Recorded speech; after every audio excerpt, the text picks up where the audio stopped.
Hi, welcome to Victory Science Academy. Today we are going to see about endogenous budding or internal budding. Coming to the diagram, that is this endogenous budding which is taking place in a sponge. This particular sponge will produce hundreds of buds within the body itself. So many buds are produced there and it is stored at the centermost region of the sponges. Around that buds, a 3-layered or 4-layered cells which are present, they are called as archaeocytes. These archaeocytes which are filled with foodstuffs which is required for the growth of the buds. அதாவது இன்னைக்கு பார்க்க போகிறது வந்து endogenous padding. இந்த endogenous padding அப்படின்னு பார்க்குறப்போ இது வந்து இதுக்கு எக்ஸாம்பிள் வந்து என்ன சொல்கிறாங்கன்னா ஸ்பாஞ்சஸ் சொல்கிறாங்க. இந்த ஸ்பாஞ்சஸில் வந்து என்ன நடக்குது அப்படின்னு சொன்னால் அந்த மையப்பகுதியில் உடம்புக்குள்ளேயே நூற்றுக்கணக்கான பட்டிங் வந்து நடக்குது, பட்ஸ் வந்து ப்ரொடியூஸ் ஆகுது. டயக்ராம் வந்து பாருங்கள், சென்ட்ரமோஸ்ட் ரீஜனில் என்ன இருக்குது, நிறைய பட்ஸ் வந்து ஃபார்ம் ஆகிருக்கு. அந்த பட்ஸை சுற்றி ஒரு 3 or 4 லேயர்ஸ் வந்து என்ன இருக்குது, இன்னொரு குரூப் ஆஃப் செல்ஸ் வந்து அதை சரவுண்ட் பண்ணியிருக்கு. அந்த சரவுண்ட் பண்ணியிருக்கிறதுக்கு பேர் வந்து சரவுண்ட் பண்ணியிருக்கிற செல்ஸுக்கு பேர் வந்து ஆர்ச்சியோசைட்ஸ் அப்படின்னு சொல்கிறாங்க. இந்த ஆர்ச்சியோசைட்ஸ் அப்படின்ற வந்து என்ன அப்படின்னு பார்த்தீங்கன்னா அதில் வந்து நிறையா ஃபுட் மெட்டீரியல்ஸ் வந்து லோடாக இருக்குது. அந்த லோடான ஃபுட் ஸ்டெப்ஸ் வந்து எதுக்கு யூஸ் ஆகும் அப்படின்னா உள்ளுக்கு இருக்கக்கூடிய பட்ஸ் வந்து வளர்ச்சிக்கு யூஸ் ஆகும் அப்படின்னு உள்ளதை சொல்கிறாங்க. Right,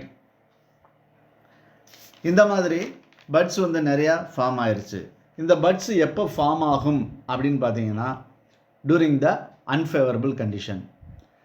During the unfavorable condition, if there is lacking of foodstuffs or if the temperature may be raised or lowered than the optimum temperature, the sponges cannot able to live there. At that time, it produces the endogenous budding.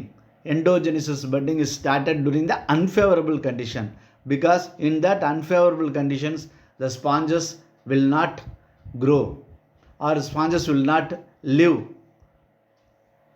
அதாவது என்ன சொல்கிறாங்க அப்படின்னா இந்த endogenous padding, அதாவது பட்ஸ்லாம் நிறைய form ஆகிருக்கு அப்படின்னு சொன்னோம். எப்போ ஃபார்ம் ஆகும் அப்படின்னா, அதாவது இந்த ஸ்பாஞ்சினால் ஒரு இடத்துல வாழ முடியாத ஒரு சூழ்நிலை ஏற்படும் பொழுது இந்த பட்டிங் ப்ராசஸ் வந்து ஸ்டார்ட் ஆகுது. அதாவது தான் இருக்கக்கூடிய இடத்த சுற்றி உணவுப் பொருள் இல்லாமலோ இல்லாட்டி டெம்பரேச்சர் அதிகமாக இருக்கிறதுனாலையோ இல்லை டெம்பரேச்சர் ரொம்ப கம்மியாக இருக்கிறதுனாலையோ அதனால் அந்த இடத்துல வாழ முடியாது. அதோட தட்பவெட்ப நிலைகள் வந்து மாறுதல் அடைஞ்சிருச்சுன்னா அது வந்து வாழ முடியாதுன்ற ஒரு சூழ்நிலைக்கு போகும்போது இந்த எண்டோஜினஸ் பட்டிங்கை வந்து ஃபார்ம் பண்ணுது அப்படின்றாங்க. ரைட், இப்போது உள்ளுக்கு இருக்கக்கூடிய அந்த பட்ஸ் எல்லாம் என்ன சொல்லலாம் அப்படின்னு சொன்னால், அதாவது ஸ்பாஞ்சுக்குள்ளே இப்போ வந்து நூற்றுக்கணக்கான பட்ஸ் வந்து இருக்குது.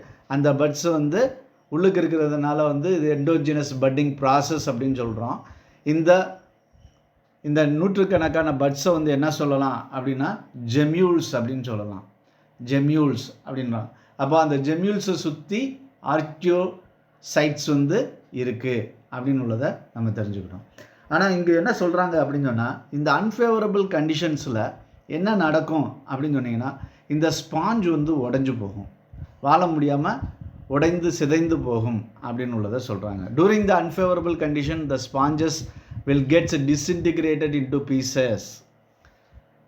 அப்போது ஸ்பாஞ்சஸ் உடைஞ்சிச்சுன்னா என்ன ஆகும், ஆட்டோமேட்டிக்காக உள்ளுக்கு இருக்கக்கூடிய அந்த பட்ஸு எண்டோஜினஸ் பட்டிங் ப்ராசஸில் நடந்த நூற்றுக்கணக்கான பட்ஸு, அதாவது ஜெம்யூல்ஸ் அப்படின்னு சொல்கிறோம்ல, அந்த ஜெம்யூல்ஸ் எல்லாமே அப்படியே வெளியே வரும், அந்த பாடியிலேருந்து ஸ்பாஞ்ச் பாடியிலேருந்து வெளியே வரும். And this particular gemmules can withstand the unfavorable conditions. அதாவது தட்பவெப்பநிலை சரியில்லாமலோ இல்லை உணவு கிடைக்காமல் இருந்தாலுமே இந்த ஜெம்யூல்ஸ் ஆனது, இந்த சின்ன சின்ன பட்ஸ் ஆனது அன்ஃபேவரபிள் கண்டிஷன்ஸை தாங்கிக்கிட்டு அங்கேயே இருக்கும் அப்படின்னு சொல்கிறாங்க. When the unfavorable condition which is disposed and then the favorable condition when it comes, immediately all the gemmules will give rise to a new sponge, that is the daughter sponges which are produced. அதாவது unfavorable conditionல வந்து இந்த gemmules வந்து அது பாட்டுக்கு அமைதியாக இருக்கும், எந்தவித வளர்ச்சியும் வெளியே காமிக்காது. அதே டயத்தில் அந்த அன்ஃபேவரபிள் கண்டிஷன் போய் தட்பவெட்ப நிலைகள் சரியாகி அதுக்கு உணவு கிடைக்கிற மாதிரி இருந்துச்சுன்னா இமீடியட்டாக என்னாகும், அந்த சின்ன சின்ன பட்ஸ் அதாவது ஜெம்யூல்ஸ் அப்படின்றது வந்து என்ன வரும், அப்படியே ஸ்பாஞ்சஸாக மாறிடும், வளர்ச்சி கொடுக்கும். அப்போது நிறைய நூற்றுக்கணக்கான ஸ்பாஞ்சஸ் அந்த இடத்துல வந்து ப்ரொடியூஸ் ஆகும் அப்படின்னு உள்ளதை சொல்கிறாங்க. அப்படி நூற்றுக்கணக்கான ஸ்பாஞ்சஸ் வந்து அந்த இடத்துல திடீர்னு வளர்ந்துடும் அப்படின்னு சொல்கிறாங்க. So from a single parent, hundreds of young sponges are produced. This is the highlight of this particular endogenous budding, and it is coming under the category of asexual reproduction because a single parent which is involved, a single parent can give rise to more than hundreds of young ones அப்படின்னு சொல்கிறாங்க. Right, இது asexual reproduction தான். ஒரு பேரண்ட்ல இருந்து நூற்றுக்கணக்கான sponges வந்து வந்திருக்கு, produce ஆகிருக்கு அப்படின்னு உள்ளதை வந்து கிளியர் கட்டாக சொல்கிறாங்க.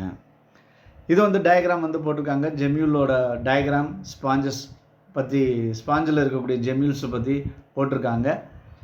ஆனால் புக்கில் வந்து என்ன கொடுத்துருக்காங்க அப்படின்னா, the best example for the endogenous budding which is called as the Noctiluca அப்படின்னு கொடுத்துருக்காங்க. பெஸ்ட் எக்ஸாம்பிள் ஃபார் த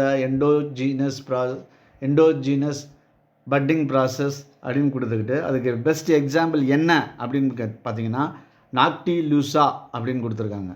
நாக்டிலூசானா என்ன அப்படின்னு உள்ளது உங்களுக்கு தெரியணும். நாக்டிலூசா அப்படின்றது வந்து இதுவும் ஒரு ஸ்பாஞ்ச் வெரைட்டி தான். இது வந்து எங்கே வாழும், கடலில் வாழக்கூடியது. அதே மாதிரி it is a unicellular organism, அதாவது ஒரு செல்லால் ஆன ஒரு சின்ன உயிரி. அது கடலில் இருக்கும். அதோட கலர் பார்த்திங்கன்னா க்ரீன் கலரில் இருக்கலாம், இல்லாட்டி ரெட் கலரில் இருக்கலாம். அதுக்கப்புறமா இதோட மெயின் ஃபங்க்ஷன் என்ன அப்படின்னு பார்த்தீங்கன்னா பயோலூமினசன்ஸ். இந்த பயோலூமினசன்ஸ்னால் என்னென்னா, அது வந்து இந்த கடலில் இருக்கும். அது வந்து வாழ்கிறதுக்காக கெமிக்கல் ரியாக்ஷன்ஸ் சொல்லுக்கு பாடி சிஸ்டத்தில் நடந்துக்கிட்டு இருக்கும்போது அந்த கெமிக்கல் எனர்ஜிஸ் வந்து என்ன ஆகும் அப்படின்னு சொன்னால், பயோகெமிக்கல் எனர்ஜிஸ் வந்து என்ன மாறும்னா லைட்டாக மாதிரி வெளியே வரும். அந்த ஆர்கானிசத்துலேருந்து வெளிச்சங்கள் வெளியே வரும். எப்படி வெளிச்சங்கள் வெளியே வருது அப்படின்னு சொன்னால், நீங்கள் பார்த்துருப்பீங்க, நீங்கள் வந்து நைட்டு கிராமத்து பகுதியில் போய் பார்த்தீங்கன்னா அங்கே வந்து மின்மினி பூச்சி வந்து நிறையா இருக்கும். நைட்டு அப்படியே இப்போ ஒரு பூச்சி பறக்கும்போது ஒரு லைட்டு பறந்து போகிற மாதிரி இருக்கும். அதே மாதிரி இந்த கடல் பகுதிகளில், ஒரு சில கடல் பகுதிகளில் இந்த நாக்டிலூசா வந்து நிறையா இருக்கும். அப்படி நைட் நேரத்தில் ஒரு ஷிப்லேயோ உள்ள போட்லேயோ நீங்கள் ட்ராவல் பண்ணி போகும்போது திடீர்னு கடலுக்கு அடியில் வந்து என்ன இருக்கும், நெருப்பு பிடிச்ச மாதிரி தெரியும். அதே மாதிரி என்ன ஆகும், அப்படியே வந்து மின்மினி எப்படி ஒரு ஸ்டார் வந்து மின்னுதோ அதே மாதிரி கடலுக்குள்ளே ஸ்டார்ஸ் மின்ற மாதிரி இருக்கும். அதெல்லாம் என்னது, அதெல்லாம் வேறு ஒன்றும் இல்லை, இந்த கிருமி, இந்த உயிரி, அதாவது நாக்டிலூசா அப்படின்ற ஒரு ஆர்கானிசம் வந்து அங்கே இருக்கிறதுனால தான் அப்படின்னு சொல்கிறாங்க. இதை வந்து என்ன சொல்லுவாங்கன்னா, கடலில் வந்து திடீர்னு மின்னுச்சுன்னா சீ ட்விங்கிள் அப்படின்னு சொல்லுவாங்க. அதே மாதிரி கடலில் அங்கங்கே தீ பிடிச்ச மாதிரி அப்படி தெரியும். ஏன்னா நிறைய கூட்டமாக இந்த நாக்டிலூசா இருந்துச்சுன்னா அது வந்து என்னாகும், நைட் நேரத்தில் பார்க்குறப்போ அப்படி நெருப்பு புலம்பு மாதிரி தெரியுமா கடலுக்கு அடியில். அதை வந்து சீ ஃபயர் அப்படின்னு சொல்லலாம், அப்படின்னு சொல்லுவாங்க. அப்போ வந்து இது வந்து கடலில் பிரயாணம் செஞ்சு போகிறவங்களுக்கு இது வந்து தெரியும். ஆனால் இது வந்து என்னது, சின்ன ஒரு செல்லால் ஆன உயிரி. ஆனால் வந்து பயோகெமிக்கல் ரியாக்ஷன்ஸ் நடக்கும்போது இதிலிருந்து என்ன வருது, லைட் வந்து வெளியே வருது அப்படின்னு உள்ளது சொல்கிறாங்க. அதுதான் bioluminescence. Due to the biochemical reactions the light is radiated outside from its body அப்படின்னு சொல்கிறாங்க. ரைட், இது வந்து உங்கள் புக்கில் வந்து எக்ஸாம்பிள் அப்படின்னு சொல்லி நாக்டிலூசா அப்படின்னு கொடுத்துருக்காங்க. அதை பற்றி விரிவாக கொடுக்கல. அதனால் அதை பற்றி ஒரு 4-5 பாயிண்ட் வந்து சொல்லியிருக்கோம். ரைட்டா? ஓகே.